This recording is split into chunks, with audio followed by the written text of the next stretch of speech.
Okay, so plan B. All I did was blow this off with an air gun.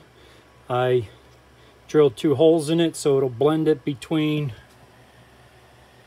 the vent right there by the door and up top. So I'll only have AC back here.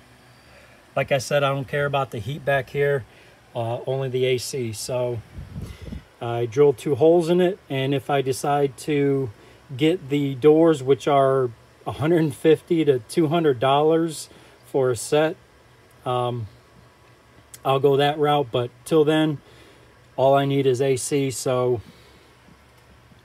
that's going to be glued in there. And this one's going to be, I'm going to blow this off and glue that into place. I'm not going to put the heater core in. And the foam that's around there, I'll just fill that in with that,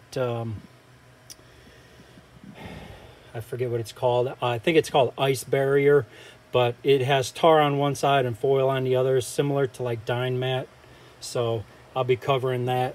And I did save the wrap for the expansion valve and the tubes. You definitely want to save that. Don't throw that away. So I'm going to get this together. I got both standard and metric O-rings here.